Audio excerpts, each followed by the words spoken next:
Assalamualaikum warahmatullahi wabarakatuh. Siapa yang menghadang tegaknya khilafah? Tanda tanya. Untuk menjawab pertanyaan ini, saya ajak sedulur-sedulurku sekalian kembali pada tanggal 9 September 2006. Pada tanggal itu, Presiden Amerika Serikat yang berkuasa saat itu, yaitu George W. Bush, membuat pernyataan penting. Bush menyatakan bahwa kaum muslim masih berharap akan membangun suatu adikuasa Islam totaliter di sepanjang Timur Tengah yang mereka sebut khilafah, di mana semua warga akan diatur berdasarkan ideologi kebencian mereka. Jadi Bush ingin mengatakan apa? Khilafah itu totaliter, khilafah itu menyebarkan ideologi kebencian. Selanjutnya lebih jauh Bush menyatakan Amerika masih menghadapi musuh-musuh yang gigih. Dalam jangka panjang, menghadapi musuh-musuh ini memerlukan lebih dari sekedar penjagaan keamanan dalam negeri dan aksi militer ke luar negeri. Selanjutnya Bush menyampaikan lagi, kita juga harus menebarkan suatu alternatif penuh harapan bagi ideologi kebencian kaum teroris itu.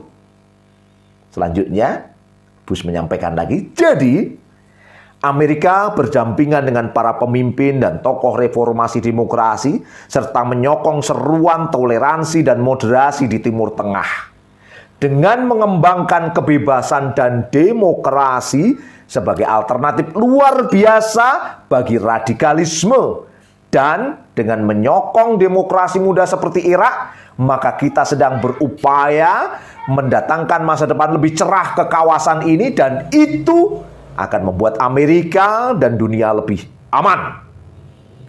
Pernyataan pada tanggal 9 September 2006 oleh Presiden Amerika Serikat George W. Bush.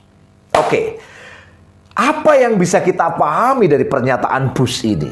Paling tidak ada 5 poin penting. Pertama, Amerika Serikat menuduh kelompok Islam yang melawan peradaban kapitalisme. Sekali lagi, Amerika Serikat menuduh kelompok Islam yang melawan peradaban kapitalisme, di mana kapitalisme itu menjajah dan mendolimi umat Islam khususnya, dan negara-negara dunia ketiga umumnya, sebagai apa? Sebagai kelompok ekstremis. Amerika mendorong agar kaum muslim, khususnya penguasa dan tokoh masyarakat, untuk memusuhi kelompok-kelompok tersebut. Bahkan, Presiden Amerika Serikat saat itu menegaskan bahwa musuh umat Islam adalah kelompok-kelompok Islam ekstremis itu yang melawan peradaban kapitalisme barat, bukan Amerika Serikat musuhnya. Poin kedua yang bisa kita tangkap dari pernyataan Bush adalah Amerika Serikat mendudukkan bahwa Islam yang dikatakan ekstrim tadi berasal dari Timur Tengah, bukan dari yang lain. Dari sini, Bush hendak mengatakan bahwa Islam tersebut harus ditolak karena bukan lahir dari lokal negeri yang ada. Karenanya dalam konteks Indonesia, khilafah itu dianggap tidak Indonesiawi, ya, sehingga harus ditolak. Padahal kita tahu Wali Songo yang menyebarkan Islam di sini itu mayoritas adalah utusan khilafah. Jadi aneh kan? Kemudian yang bisa kita tangkap lagi, poin ketiga. Amerika Serikat mendorong para pemuka umat Islam agar lebih bersuara keras mengecam kelompok-kelompok radikal karena mereka menyebarkan ideologi radikalisme. Suara lantang kecaman terhadap kelompok-kelompok Islam yang dianggap membahayakan kepentingan kapitalisme yang diusung Amerika Serikat, dan mereka itulah kelompok radikal, tuduhan Amerika Serikat. Poin keempat, Amerika Serikat mempropagandakan khilafah secara tidak berdasar. Seperti apa misalnya? Tudingan bahwa penerapan Islam itu berdasarkan atas ideologi kebencian. Padahal Islam itu diterapkan untuk apa? Sebagai perlawanan salah satunya kepada penjajahan dan ketidakadilan yang dilahirkan oleh kapitalisme. Kemudian dikatakan lagi khilafah itu totaliter. Padahal khilafah itu sebagai wujud perlawanan terhadap kebiadaban dan hegemoni Amerika Serikat. Pihak yang tidak cermat akan termakan oleh propaganda tersebut.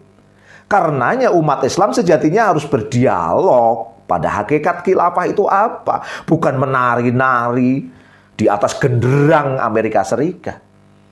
Poin kelima yang bisa kita baca dari pernyataan Bush itu adalah Amerika Serikat menggandeng tangan para penguasa untuk mencegah tegaknya kembali khilafah. Amerika Serikat akan mencapnya sebagai serangan terhadap peradaban kapitalisme khilafah itu.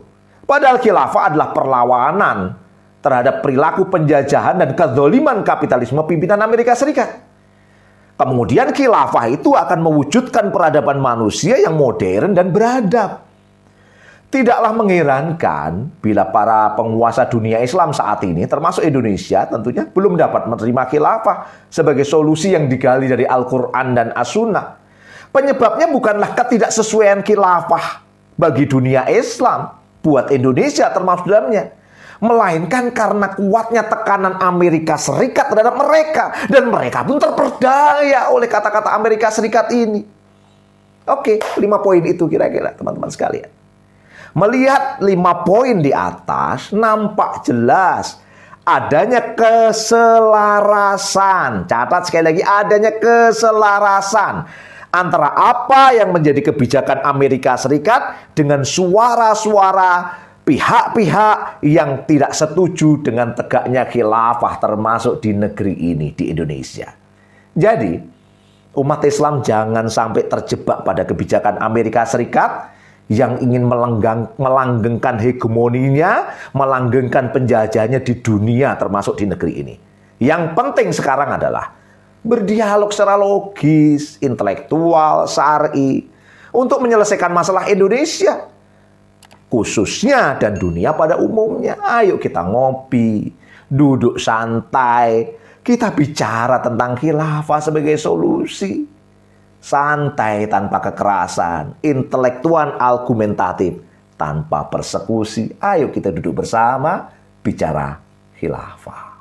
Assalamualaikum warahmatullahi wabarakatuh.